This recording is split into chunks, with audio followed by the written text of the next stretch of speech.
नमस्कार प्यारे साथियों, स्वागत है आज के ऑनलाइन क्लासेस में। आज की क्लास में Rajasthan high court group D exams के लिए आज का जो हमारा टॉपिक है राजस्थान कला संस्कृति एवं बोलियां। इस टॉपिक से संबंधित पिछले 5 सालों में दोहराने वाले प्रश्न हैं जो कि सिलेक्ट किए हैं। तो इन प्रश्नों का लेवल है जो कि आपको समझना है किस लेवल के जो प्रश्न हैं अक्सर एग्जाम्स में पूछे गए हैं। तो शुरुआत करेंगे हम प्रथम क्वेश्चन से। जनसंख्या की दृष्टि से राजस्थान की सबसे बड़ी बोली कौन सी है? जनसंख्या की दृष्टि से पूछा है। ढूंढाड़ी, मारवाड़ी, मेवाती या फिर हाड़ौती। जल्दी से आपको आंसर बताना है। तो हम लॉक करेंगे ऑप्शन नंबर ए को। जनसंख्या की दृष्टि से राजस्थान की सबसे बड़ी बोली है वो हमारी ढूंढाड़ी। क्षेत्रफल की दृष्टि से मारवाड़ी और जनसंख्या की दृष्टि से वो हमारी ढूंढाड़ी। तो कुछ मारवाड़ी बोली और ढूंढाड़ी बोली के बारे में महत्वपूर्ण जानकारी है।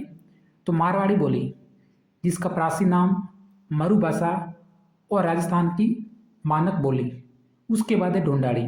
तो साथियों, ढूंढाड़ी बोली को संत दादू दयाल और उनके शिष्यों की साहित्यिक बोली भी कहा जाता है। तो एक्स्ट्रा जो भी जानकारी है आपको याद रखनी है। रोजाना हमारी क्लास में इस तरह से जानकारी है जो कि सिलेक्ट करते हैं एग्जाम से संबंधित। अगला प्रश्न, क्वेश्चन नंबर 2। कुचामनी ख्याल के प्रवर्तक थे। कुचामनी ख्याल 4th ग्रेड वैकेंसी 2025 में 19 तारीख प्रथम शिफ्ट में, यानी पहली जो हमारी शिफ्ट थी उसमें प्रश्न पूछा था कुचामनी ख्याल का। तो प्रमुख ख्याल भी मैंने अलग से बता दिए। तो ऑप्शन नंबर दे रखे हैं लच्छीराम, नानूराम, शाह अली या फिर शायर रहला। कुचामनी ख्याल, तो यहाँ पे जो हमारा राइट आंसर हो गया ऑप्शन नंबर ए। कुचामनी ख्याल के जो प्रवर्तक थे वो थे लच्छीराम। उसके बाद है शेखावटी ख्याल। तो शेखावटी ख्याल के जो प्रवर्तक थे वो थे नानूराम। फिर तुरंगा कलंगी, इस ख्याल के प्रवर्तक थे वो थे शाह अली। और हेला दंगल ख्याल, इसके जो प्रवर्तक थे वो थे शायर हेला। तो प्रमुख ख्याल हैं और उनसे संबंधित प्रवर्तक हैं जो कि आपको याद रखने हैं। उसके बाद है कुचामनी ख्याल जो कि नागौर जिले से हैं। शेखावटी ख्याल सीड़ा और खंडेला। तुरंगा कलंगी ख्याल है जो कि निम्बाड़ा चित्तौड़गढ़ है। और हेला दंगल ख्याल है जो कि लालसोट। ये प्रश्न कई बार पूछा गया है। हेला दंगल ख्याल का संबंध कौन से जिले से या फिर कौन से क्षेत्र से है? तो लालसोट। अगला प्रश्न, क्वेश्चन नंबर 3। असलदास खिसिरी वसनिका के रचना कौन है? असलदास खिसिरी वसनिका रचना दे रखी है और रचनाकार पूछा है। शिवदास गार्डन, कवि कल्लोल, सयाजी झूला या फिर अचलदास। तो 4th ग्रेड वैकेंसी 2025 की तैयारी कर रहे सभी अभ्यर्थी इस क्लास पर अंत तक बने रहना। अगर हमारी जानकारी पसंद लगे तो क्लास को सब्सक्राइब भी जरूर कर देना। रोजाना हमारी क्लास इस तरह से आती रहती है। तो असलदास खिसिरी वसनिका, इसके जो रचनाकार हैं वह Shivdas garden. Option number A है जो कि हमारा राइट आंसर है। उसके बाद है वेली किशन रुक्मणेरी, पृथ्वीराज राठौड़ और शिशुपाल वध जो कि महाकवि माघ। अगला प्रश्न, क्वेश्चन नंबर 5। निम्न बोलियों में से कौन सी बोली पर गुजराती भाषा का जो प्रभाव है अधिक देखने को मिलता है? गुजराती भाषा का प्रभाव कौन सी बोली पर सर्वाधिक है? खेराड़ी, वागड़ी, मालवी या फिर मारवाड़ी। जल्दी से आंसर देना है। हम लॉक कर देते हैं ऑप्शन नंबर बी को, वागड़ी बोली। उसके बाद है खेराड़ी। तो प्रमुख जिले हैं भीलवाड़ा और टोंक। वागड़ी बोली डूंगरपुर और बांसवाड़ा। वागड़ी बोली को दक्षिणी राजधानी के नाम से भी जाना जाता है। उसके बाद है मालवी जो कि झालावाड़ और प्रतापगढ़ क्षेत्र से संबंधित हैं। तो ऑप्शन नंबर बी, गुजराती भाषा का सर्वाधिक प्रभाव है वो है वागड़ी बोली। अगला प्रश्न, कांठल का ताजमहल कहलाता है। कांठल का ताजमहल पीटीटी एग्जाम्स, पटवारी एग्जाम्स और आरएसपी एग्जाम्स में पूछा गया है। कांठल का ताजमहल तो वो कहा जाता है ऑप्शन नंबर सी, काका जी की दरगाह, कांठल का Taj Mahal. Next question, question number 7, Trinetra Ganesh मंदिर स्थित है। त्रिनेत्र गणेश मंदिर सीकर, पाली, सिरोही या फिर सवाई माधोपुर में। त्रिनेत्र गणेश मंदिर, बाकी हम जानकारी पढ़ लेते हैं। जैसे अर्थुना का मंदिर बांसवाड़ा जिले में, लक्ष्मण मंदिर जो कि भरतपुर जिले में, फिर हर्षद माता का मंदिर या फिर हर्षद माता का मंदिर आबा नेरी दोसा, याद रखना इस प्रश्न को। उसके बाद किराड़ू के मंदिर है जो कि बाड़मेर में। इसी प्रकार त्रिनेत्र गणेश मंदिर जो कि रणथंभौर दुर्ग सवाई माधोपुर जिले में, ऑप्शन नंबर टी, रणथंभौर दुर्ग के अंतर्गत बना गया है, ऑप्शन नंबर डी। अगला प्रश्न क्वेश्चन है और इससे संबंधित प्रश्न,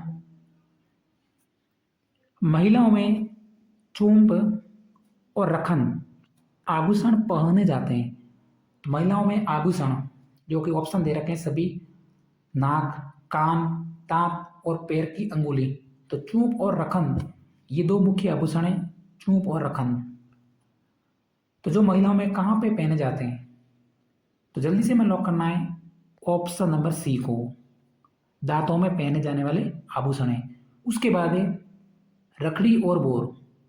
रखड़ी और बोर आभूषण है जो कि सिर में पहने जाते हैं। प्रश्न पूछा गया एग्जाम में कई बार, रखड़ी, बोर, सिसफूल, टीकड़ा और मेहबंद, ये जो आभूषण है सिर पे पहनते हैं। उसके बाद टीका और बिंदी, ये दो आभूषण है जो कि ललाट में पहने जाते हैं। उसके बाद है सूर्यलिया और प्रमुख आभूषण है टोटी, तो ये कान पे पहनते हैं। उसके बाद है नथ, वारी और बजट्टी, तो ये जो आभूषण है नाक में पहनते हैं। एक प्रश्न बनता है बजट्टी का, एक प्रश्न है बजंटी। तो बजंटी आभूषण है गले में पहनते हैं और बजट्टी आभूषण है जो कि नाक में पहनते हैं, कन्फ्यूजन नहीं होना है। अगला प्रश्न क्वेश्चन नंबर 9 है हमारा, वह चित्रकला शैली जिसमें जोधपुर, जयपुर, उदयपुर तीनों शैलियों के गुण देखने को मिलते हैं, कौन सी चित्रकला है? सावंड, नाथद्वारा, उनियारा या फिर देवगढ़। प्रश्न थोड़ा सा आपके लिए हार्ड हो सकता है लेकिन पूछा जाने वाला प्रश्न है, पैटर्न समझिए। जल्दी से हम लॉक कर देते हैं ऑप्शन नंबर डी को, देवगढ़। अगला प्रश्न क्वेश्चन नंबर 10, 15 प्रश्नों में से हमारा 10वां प्रश्न है, अंतिम 5 प्रश्न है। राजस्थान में सांप्रदायिक सद्भावना का प्रतीक मेला किस लोक देवता की स्मृति में भरता है? सांप्रदायिक सद्भाव का प्रतीक मेला रामदेव जी, भिग्गा जी, गोगा जी या फिर तेजा जी। तो यहां पे हमें लॉक करना है जल्दी से ऑप्शन नंबर ए को, सांप्रदायिक सद्भावना का प्रतीक है वो हमारा रामदेव जी का मेला। उसके बाद है जो वर्तमान में पटवारी एग्जाम्स और वीडियो एग्जाम्स हुए हैं उसमें अवतार से संबंधित प्रश्न पूछे हैं 2025 में। तो कौन से जो लोक देवता हैं जिसे कृष्ण का अवतार मानते हैं तो है रामदेव जी। उसके बाद लक्ष्मण के अवतार पाबू जी है और विष्णु के अवतार है जो कि है देवनारायण जी। तो वर्तमान स्थिति देखते हुए ये प्रश्न एग्जाम्स में बन सकते हैं, अवतार से संबंधित पटवारी के एग्जाम्स में पूछा गया है प्रश्न। नेक्स्ट क्वेश्चन है, उस स्थान को चिन्हित कीजिए जो किसी भी प्रकार लोक देवता रामदेव जी से संबंधित नहीं है। रामदेव जी से संबंधित स्थल कौन सा है? वो असुमेलित है, मसूरिया, नरेना, पोखरण या फिर रुणेचा। तो यहाँ पे जो हमारा राइट आंसर हो गया ऑप्शन नंबर बी, दादू पंथ की प्रधान पीठ है जो कि नरेना में। तो ये जो रामदेव जी से संबंधित नहीं है, मसूरिया। रामदेव जी का सबसे छोटा मंदिर है पोखरण, रामदेव जी से संबंधित स्थल है। ऐसा माना जाता है कि वहाँ पे रामदेव जी ने किसी राक्षस की हत्या की थी। उसके बाद रुणेसा, तो ये भी रामदेव जी का समाधि स्थल है, रुणेसा जैसलमेर। उसके बाद है तेजा जी, तो खड़नाल, तेजा जी से संबंधित स्थल है वो खड़नाल है।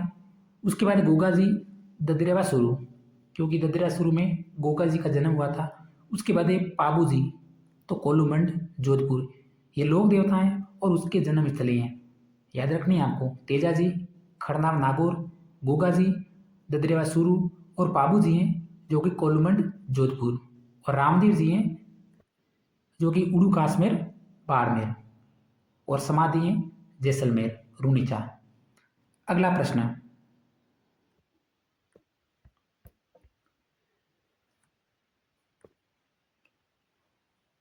चौरासी खंभों की छतरी स्थित हैं। चौरासी खंभों की छतरी, ये तो प्रश्न आपको भी आता होगा, हमें भी पता है।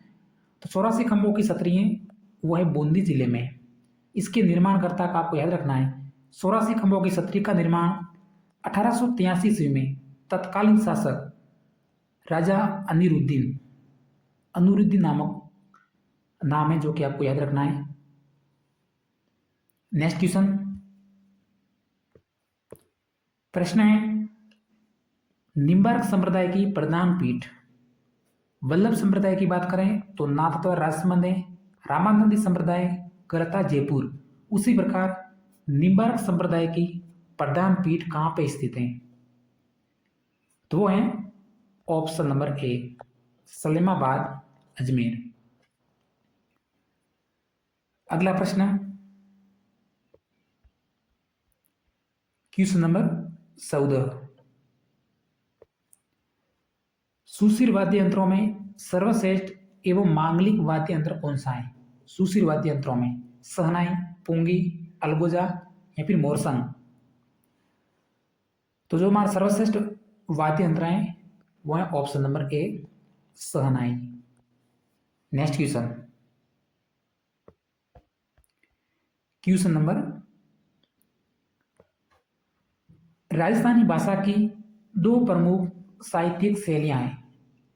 राजस्थानी भाषा की दो प्रमुख साहित्यिक शैलियां, डिंगल पिंगल, संध दुआ, जमाल रूपक या फिर वेण सगई त्रोटक। तो दो प्रमुख साहित्यिक शैलियां हैं वो है ऑप्शन नंबर ए, डिंगल और पिंगल। राजस्थानी साहित्य अकादमी सर्वोच्च पुरस्कार की बात करें तो है हमारा मीरा पुरस्कार। अब देखते हैं आज की क्लास का हमारा अंतिम प्रश्न।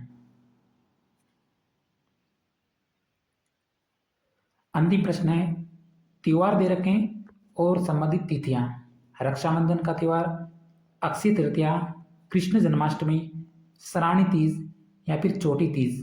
तो आपको सुमेलित करना है कि रक्षाबंधन त्यौहार कौन सी तिथि को है जो कि मनाया जाता है। तो हम सुमेलित कर देते हैं रक्षाबंधन, तो श्रावण पूर्णिमा को, उसके बाद अक्षय तृतीया या फिर आखा तीजें जो कि ये वैशाख शुक्ल तृतीया को, उसके बाद कृष्ण जन्माष्टमी जो कि भाद्रपद कृष्ण अष्टमी को मनाते हैं, उसके बाद श्रावणी तीज और छोटी तीजें जो कि श्रावण शुक्ल तृतीया को मनाते हैं। तो अब कौन से ऑप्शन है जो कि सुमेलित हैं? फर्स्ट का ए, सेकंड का सी। तो ऑप्शन नंबर ए है जो कि हमारा राइट आंसर है, त्यौहार और उनसे संबंधित तिथियां।